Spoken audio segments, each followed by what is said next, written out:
नमस्कार, मेरा नाम है ओम प्रकाश यादव और आप देख रहे हैं वॉइस ऑफ बॉम्बे। क्या इस देश में TV channel, TV news channel के युग का समापन हो रहा है?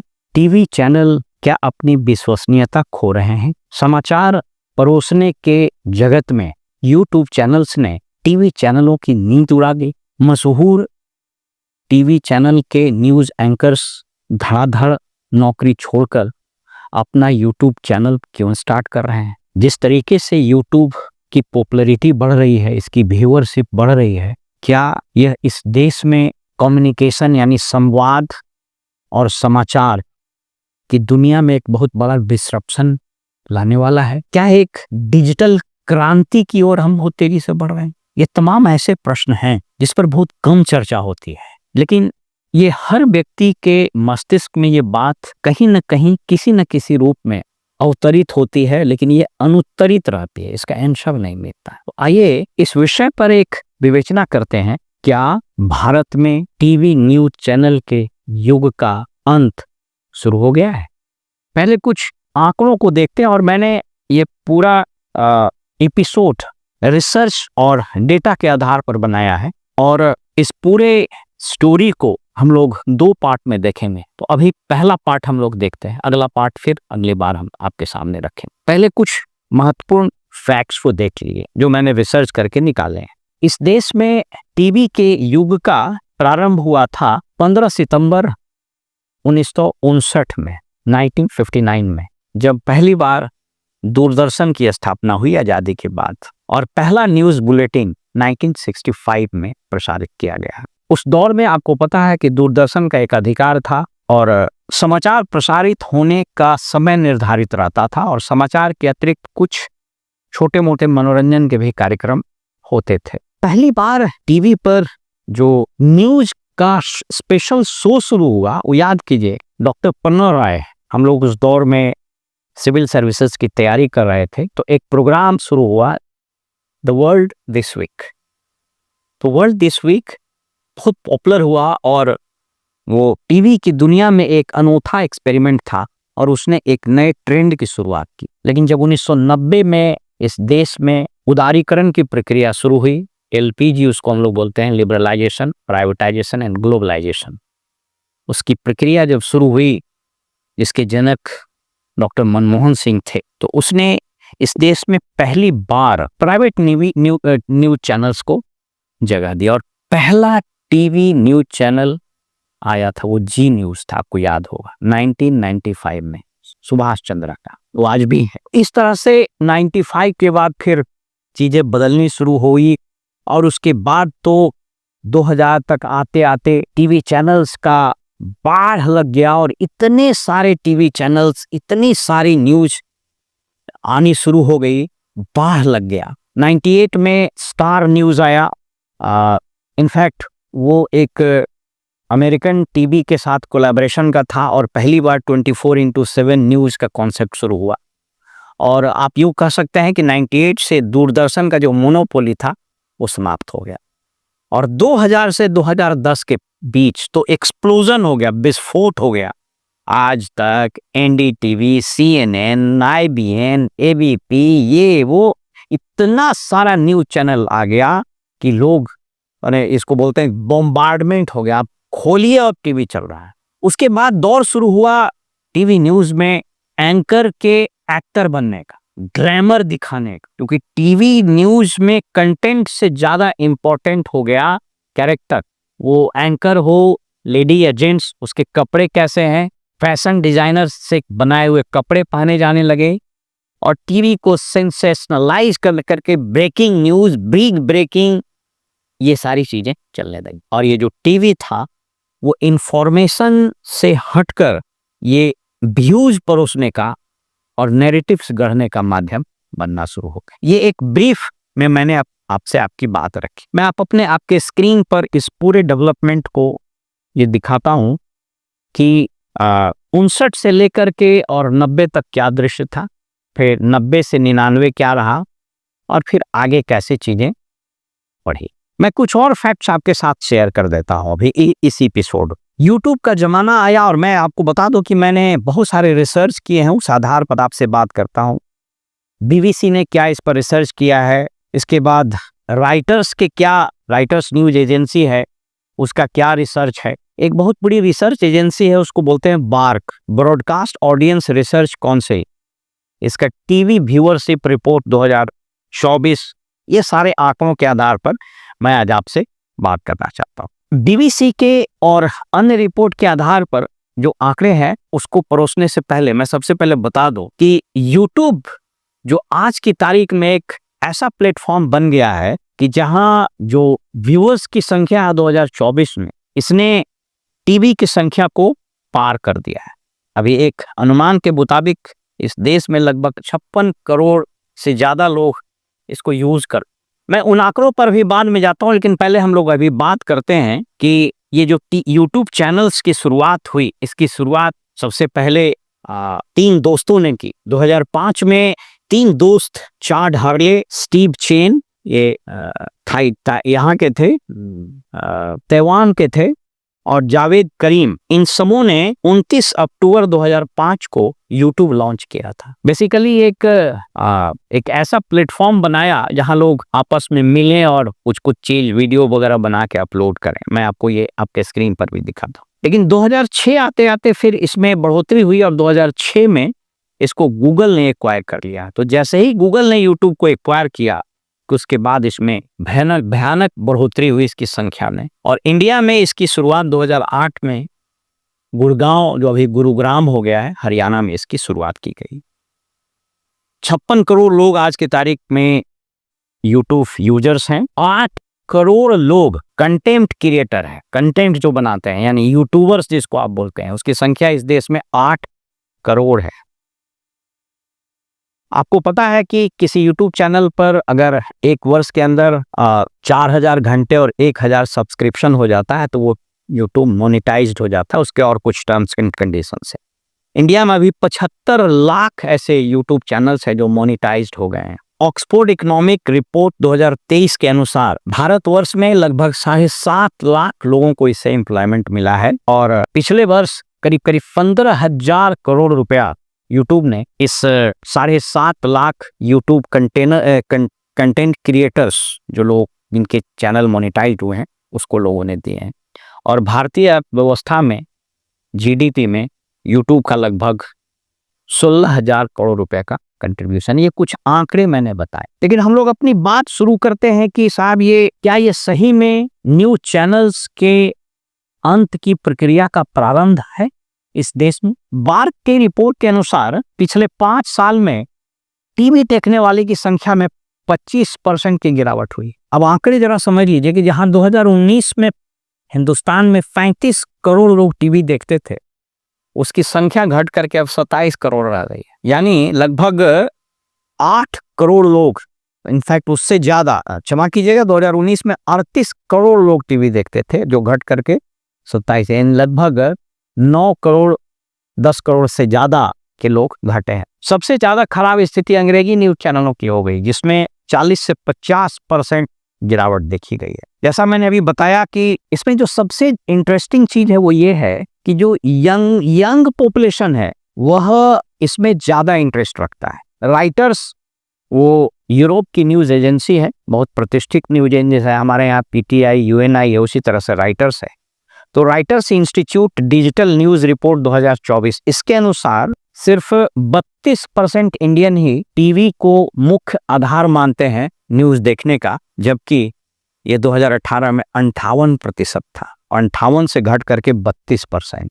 यानी आप ये समझ लीजिए कि लगभग 1/3 से ज्यादा गिरावट आई है। यूट्यूब 45%, व्हाट्सएप न्यूज चैनल 32%, ये लोग इसके माध्यम से न्यूज देख रहे हैं। एक और इंटरेस्टिंग चीज है कि टीवी के न्यूज पर जो विश्वसनीयता है उसमें 39% का ह्रास हुआ है, माने 39% घट के, यानी 100% का अगर आप पैमाना मानिए तो 100 में मात्र 39 लोग विश्वास करते हैं टीवी के न्यूज की ऑथेंटिसिटी, उसकी विश्वसनीयता पर, जबकि यूट्यूब चैनल पर इसकी विश्वसनीयता लगभग 54%, यानी आधा से ज्यादा लोग यूट्यूब चैनल के न्यूज पर विश्वास रखते हैं। ओरमैक्स इंडिया का एक रिपोर्ट है, न्यूज कंजम्पशन रिपोर्ट 2025, ये बताता है कि हिंदी के टॉप 10 न्यूज चैनल की व्यूअरशिप में 29% की गिरावट आई है और 35 साल तक के जो उम्र वाले 18 से 35 साल के जो लोग हैं वो टीवी नहीं देखना चाहते हैं, बल्कि वो यूट्यूब चैनल पर सारी चीजों को देखना चाहते। एक और इंडस्ट्री इसका जो मैं पहले कुछ आंकड़े दे देता हूं, उसके बाद फिर इस पर हम लोग विश्लेषण करें। फिक्की और Ernst and young India limited का एक रिपोर्ट है 2025 का। इस रिपोर्ट का नाम है री इन्वेंटिंग कंटेंट रिपोर्ट। ये कह रहा है कि टीवी न्यूज का रेवेन्यू 2024-25 में 8% तक नीचे गिर गया है, यानी कमाई उसकी कम हो रही है। एडवर्टाइजिंग जो शेयर है टीवी का वह 12% से घट करके 7.8% आ गया। ये कुछ ऐसे रिपोर्ट हैं जो चीजों को दर्शा रहे हैं, लेकिन उससे ज्यादा एक महत्वपूर्ण रिपोर्ट मैं भी आपके सामने पढ़ करके दिखा दे रहा हूं, जो आपको बताएगा कि कैसे टीवी न्यूज चैनलों की विश्वसनीयता, इसकी व्यूअरशिप ये घट रही है। एक्टिव टीवी न्यूज देखने वाले लोग 2019 में जहां 38 करोड़ थे, 2022 में घट के 32 करोड़ हो गए और 2025 में मात्र 27 करोड़ रह गए हैं। आप सोच करके देखिए, जहां 19 में 38 करोड़, वहीं 25 में ये मात्र 27 करोड़ आ गए टीवी न्यूज देखने वाले। लेकिन वहीं पर जो रेवेन्यू कमाने वाली बात थी, या फिर टीवी कितना देर देखते थे उसका भी है। प्रति व्यक्ति 2019 में जहां 52 मिनट देखता था, 22 में 44 मिनट और 25 में घट करके 38 मिनट रह गया। एक और बड़ी इंपॉर्टेंट चीज है, ये जो कमाई है 2019 में टीवी न्यूज चैनलों की कमाई 13,000 करोड़ थी, 22 में घट के 11,500 करोड़ हो गई और 2025 में ये घट करके 9,800 करोड़ हो गई है। वहीं यूट्यूब चैनल्स की जो कमाई थी वो 2019 में 2100 करोड़ थी, 22 में 3600 करोड़ और 25 में ये 5400 करोड़ हो गई है इसकी रेवेन्यू यूट्यूब की। एक और रिपोर्ट है KPMG, एक प्रतिष्ठित संस्था है इंटरनेशनल, जो अलग अलग विषयों पर रिसर्च करती है। इसका एक रिपोर्ट है 2025 का, मीडिया आउटलुक रिपोर्ट 2025। ये कह रहा है कि जो टीवी न्यूज चैनल्स हैं, अगर इनका यही रवैया रहा तो 2027 तक आते आते ये बहुत श्रिंक कर जाएगा और ये सस्टेन नहीं कर पाएगा, इसलिए बहुत सारे टीवी न्यूज चैनल्स को बंद करने पड़ेंगे। फिक्की का एक रिपोर्ट है कि 2027 तक यूट्यूब चैनल ये टीवी को एडवर्टीजमेंट के मामले में सरपास कर देंगे, यानी यूट्यूब चैनल्स पर जितने एडवर्टीजमेंट आएंगे उतना एडवर्टीजमेंट टीवी पर नहीं आएगा। यानी यूट्यूब चैनल पर अब जितने बड़े बड़े एडवर्टीजमेंट आ रहे हैं अभी टीवी चैनलों पर, वो 2027 या उसके बाद यूट्यूब पर आने शुरू हो जाएंगे। एक और रिपोर्ट है ओरमैक्स मीडिया रिपोर्ट 2025। ये कह रहा है कि हिंदी स्पीकिंग जो न्यूज चैनल्स हैं, इससे ज्यादा व्यूअरशिप ऑलरेडी यूट्यूब चैनलों की हो चुकी है। ये कुछ रिसर्च जो मैंने किए हैं उसके आधार पर मैं आपसे बात कर रहा हूं। अब 2023-24 ये आंकड़े बता रहे हैं, फिर इसके अगले एपिसोड में इस पर विश्लेषण करेंगे कि क्यों हम लोग ये कह रहे हैं कि आने वाले समय में अगर ये टीवी न्यूज चैनल्स ने अपने रवैये में बदलाव नहीं लाया, अपनी बायसनेस और अपने मॉनिटरी इंटरेस्ट को, यानी मालिक के गुणगान और जो सरकारी एडवर्टीजमेंट मिलते हैं उसके कारण जो सरकार पावर में रहती है, जो लोग पावर में रहते हैं, उनके तलवे चाटने के रवैये से बात नहीं आया तो इन लोगों की स्थिति बहुत खराब होने वाली है। एक रिपोर्ट कह रहा है कि 56% इंडियन वो यूट्यूब न्यूज चैनल पर भरोसा करते हैं, जबकि मात्र 39% टीवी के न्यूज चैनल पर भरोसा करते हैं। इन चीजों पर कह रहा है कि एक दो और आंकड़े हम आपके साथ शेयर कर देते हैं जो बहुत इंपॉर्टेंट है। ये मैंने बहुत रिसर्च करके निकाला है। ये आंकड़े बता रहे हैं कि आने वाले समय में ये जो YouTube चैनल्स हैं जिसकी कमाई 2000, जैसा मैंने बताया कि अभी लगभग 7.5 लाख लोगों को ये एम्प्लॉयमेंट मिला हुआ है और 75 लाख जो है वो मोनेटाइज्ड YouTube चैनल्स है। इस आंकड़े को जरा समझ लीजिए, 8 करोड़ चैनल हैं जिसमें 75 लाख मोनेटाइज्ड हैं और जिसमें 7.5 लाख लोग अच्छा पैसा बना रहे हैं, यानी उनको वर्चुअली एम्प्लॉयमेंट मिल चुका है और लगभग 15,000 करोड़ रुपया इन 7.5 लाख लोगों के बीच में बढ़ चुका है। आंकड़े ये बता रहे हैं कि 2030 तक आते आते ये YouTube चैनल्स की संख्या इस देश में करीब करीब 15-17 करोड़ के आसपास हो जाएगी और करीब 30,000 करोड़ के आसपास रेवेन्यू ये कंटेंट क्रिएटर्स के बीच में बंटने शुरू हो जाए। यानी ये ट्रेंड स्पष्ट रूप से इस ओर इशारा कर रहा है कि ये जो मेन टीवी न्यूज चैनल्स हैं इसमें 4 प्रॉब्लम्स आए हैं जिसके कारण इनकी व्यूअरशिप घटी है, इनका रेवेन्यू शेयरिंग घटा है, इन पर एडवर्टीजमेंट कम आने शुरू हो गए हैं और खासकर 18 साल से 35 साल के लोग और शहरी क्षेत्र के लोग वो यूट्यूब पर विश्वास करते हैं बनिस्पत टीवी चैनल्स का। हाँ, देहाती क्षेत्रों में और 40-45 ऑनवर्ड्स या फिर जो सीनियर सिटीजन्स है उनका भरोसा अभी भी टीवी चैनल पर है क्योंकि वो लोग बहुत ज़्यादा टैक्स सेवी नहीं है, बहुत ज़्यादा डिजिटली एडवांस्ड नहीं है। मुख्य रूप से 3-4 चीज़ें हैं जो टीवी चैनल्स को बर्बाद कर रही है। पहला, इनका गोदी मीडिया का टैग लाइन। आपको याद है रवीश कुमार ने पहली बार गोदी मीडिया टर्म को बहुत प्रभावी तरीके से रखा था, अब जो आज के तारीख में टैग लाइन बन गया। अब तो उसको दलाल मीडिया और बहुत सारा चीज बोलना शुरू कर दिया है। प्रजातंत्र में प्रश्न हमेशा सत्ताधीशों से पूछे जाते हैं, यानी parties and people in power से क्वेश्चन पूछे जाते हैं। लेकिन इस देश में पहली बार इन media TV channels, private TV channels और सरकारी भी उसमें है, उन लोगों ने पार्टी इन पावर या पीपुल इन पावर, जो लोग सत्ता में थे, उनको छोड़कर विपक्ष से सवाल पूछने शुरू किए।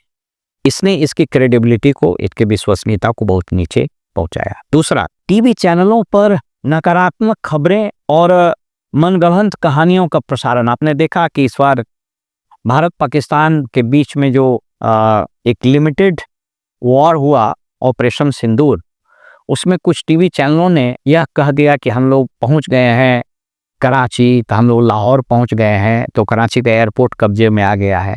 ये सारे फॉल्स रिपोर्ट लोगों ने प्रकाशित की, जिसके कारण इसकी विश्वसनीयता घट रही है। टीवी न्यूज एंकर जब स्टूडियो में पैनल डिस्कशन करते हैं तो उसका जो सब्जेक्ट होता है वो आम लोगों से उसका कोई मतलब नहीं होता है, मतलब they are totally disconnected from the issues of the common people. आम लोगों की क्या रोजमर्रा की समस्याएं, उस पर चर्चा न हो करके टीवी के इस स्टूडियो में उन विषयों पर चर्चा होती है जिन विषयों का आम लोगों से कोई मतलब नहीं होता है। महंगाई, पलायन, बेरोजगारी, ग्रामीण इलाकों में आज भी जो पिछड़ी जातियां, दलित हैं, उनके विरुद्ध कैसे कैसे डिस्क्रिमिनेशन होते हैं, इन सब पर चर्चा नहीं होती है और एक यूफोरिया क्रिएट करने की कोशिश की जाती है। कई बार वो जो गाली गलौज का सीन होता है वो स्क्रिप्टेड रहता है, पहले से बता दिया जाता है कि ऐसा करना है। कई लोगों ने कैमरे पर आकर भी कहा। एक राकेश सिन्हा जी हैं, आरएसएस के चिंतक हैं और राज्यसभा के एमपी भी हैं, बिहार से ही हैं। उन्होंने तो एक्सेप्ट किया कि मुझको एक टीवी चैनल से आया इनविटेशन और कहा गया कि आपको स्टूडियो में हिंदू मुस्लिम का एक नफरती चलाना, उसके बाद वो झगड़ा हुआ तो टीआरपी बढ़ेगा। तो ये जो टीआरपी का चक्कर था और ज़्यादा से ज़्यादा रेवेन्यू कमाने का, इसने टीवी चैनल की विश्वसनीयता को तार तार कर दिया, खाक में मिला दिया। और अंतिम चीज कि अब टीवी न्यूज पढ़ने वाले जो एंकर्स हैं वो एंकर कम और एक्टर ज़्यादा है। उनको इस बात की फिक्र या इस बात पर उनका फोकस नहीं रहता है कि उनके कंटेंट कितने अच्छे हों, कितना रिसर्च किया हुआ हो, कितना रेलिवेंट हो और ज़्यादा से ज़्यादा टारगेट ऑडियंस के पास ये चीज़ पहुँचे सकारात्मक रूप में, इंफॉर्मेशन और फैक्ट्स, स्टैटिस्टिक्स के रूप में, बल्कि उनका फोकस इस पर चला गया कि वो कितने डिजाइनर के कपड़े पहनते हैं। ग्लैमर, जिस तरीके से एंकर्स के कपड़े छोटे होते चले जा रहे हैं, खास करके लेडी एंकर्स के, वो एक ट्रेंड की ओर इशारा करता है कि अब टीवी न्यूज चैनल्स और फिल्म की स्टूडियो दोनों में समान का दिखता है। जैसे फिल्में ग्लैमरस, मसाला और वो जिसको बोलते हैं ना कि वो छैया छैया टाइप का गाना, हॉट सीन, इन चीज़ों के कारण मसाला डाल करके और फिल्म को चमकाया जाता है, तो टीवी चैनलों में भी वही रवैया शुरू हो गया कि ये जो एक्टर और एक्ट्रेस हैं, तो ये जो एंकर हैं, ये उसी रूप में दिखने लगे। धीरे धीरे इस टीवी चैनल्स पर में जो रेवेन्यू बढ़ी तो बड़े प्लेयर्स इसमें आने शुरू हो गए। और आपने देखा कि कैसे एनडीटीवी को अडानी ने ले लिया, फिर न्यूज़ 18 अंबानी के पास है, जी न्यूज़ का पूरा नेटवर्क सुभाष चंद्रा के पास है। तो ये जो बड़े बड़े मीडिया हाउसेस घुसे, तो इन लोगों ने न्यूज़ के कंटेंट, न्यूज़ के सब्जेक्ट्स और न्यूज़ के प्रेजेंटेशन, ये सब को अपने हाथ में ले लिया। और वो टीवी न्यूज़ चैनल्स कोई इंडिपेंडेंट व्यूज और एनालिसिस का माध्यम न रह के सरकार और इन लोगों के इंटरेस्ट को वो परसू करना शुरू कर दिया, जिसके कारण धीरे धीरे इनकी विश्वसनीयता जाती रही। यूट्यूब के फैलते इस प्रभाव से मैंने बताया कि अब जो रवैया है कि लगभग 27 तक आते आते यूट्यूब चैनल का जो रीच है वो 70-80 करोड़ के आसपास पहुंच जाएगा, और टीवी देखने वाले की संख्या वो 20 करोड़ से भी कम रह जाएगी, 10 से 15 करोड़ रह जाएगी, जो आंकड़े बता रहे हैं और ट्रेंड बता रहे हैं। तो इसके कारण अब क्या हो रहा है कि जो न्यूज़ टीवी में एंकर्स थे न्यूज़ चैनलों के, वो कुछ तो स्वेच्छा से एक बेहतर विकल्प की तलाश में, एक ज़्यादा पैसा कमाने की तलाश में अपने एक्सपीरियंसेस को, अपने अपने जानकारी को ठीक ढंग से रखने और इंडिपेंडेंट एंटरप्रेन्योर होने के लिए वो यूट्यूब चैनल पर आ गए। और कुछ लोगों को मालिकों से अनबन हुई तो उसको भगा दिया, तो यहाँ आ गया। आप देख लीजिए, रवीश कुमार, अभिषार शर्मा, अजीत अंजुम, पुन प्रसून वाजपेयी, बहुत सारे नाम हैं, बरखा दत्त। तो ये कुछ ऐसे नाम हैं जो लोग अभी हाल में, अब लग रहा है सुधीर चौधरी भी छोड़ेंगे। उन्होंने तो टीवी चैनल पर आके बताया कि हम लोग वैसे विषय बताते हैं या मजबूर किए जाते हैं जिसका आम लोगों से मतलब नहीं है। सुमित अवस्थी हैं, वो छोड़ने के कगार पर हैं। उन्होंने ओपनली कहा कि हमको गोदी मीडिया कहलाना अच्छा नहीं लगता, लेकिन क्या करें, हमारी मजबूरी है। इसीलिए हमको गोदी मीडिया कहा जाता है कि हम इसके खिलाफ नहीं दिखाते हैं। ये बहुत ज्यादा ट्रांसपेरेंटली बोल रहे हो आप, मतलब बिल्कुल ईमानदारी से बोल रहा हूँ। ये नहीं पता होगा शायद किसी को ज्यादा। टीवी चैनल्स आज भी विज्ञापनों पे चलते हैं, वही सब कमाई है एक टीवी चैनल की। बिल्कुल ठीक है। 70 से 80 रुपए का विज्ञापन जो आता है न्यूज चैनल पे, ये वो सरकारी विज्ञापन आता है, और वो रूलिंग पार्टी इन्फ्लुएंस करती है हमेशा, ऑब्वियसली। तो रूलिंग पार्टी के पास सबसे अधिक बजट रहता है, जो विपक्ष में रहता है उसके पास पैसा कहाँ से आएगा? क्योंकि हमें रेवेन्यू उन एड से आ रहा है, तो हम उनको सपोर्ट करेंगे। अगर हम उनके खिलाफ दिखाते हैं तो वो अपना विज्ञापन रोक देता है।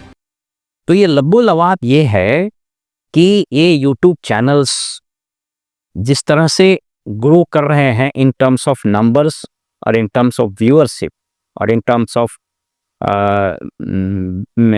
व्यूअर्स आवर्स, कितने घंटे देखे जा रहे हैं, ड्यूरेशन, उन सबों के कारण टीवी न्यूज चैनल के प्रासंगिकता यानी इसके एग्जिस्टेंस पर ही प्रश्न चिन्ह खड़ा हो गए। फिलहाल में इजाज़त दीजिए, और अगले एपिसोड में हम लोग बात करेंगे कि यूट्यूब चैनल्स में भी क्या कुछ गोदी मीडिया यूट्यूब चैनल्स हो गए हैं। यूट्यूब चैनल्स में भी जिस तरह के कंटेंट परोसे जा रहे हैं, क्या वो वर्थ हैं, क्या वो दिखाने लायक हैं?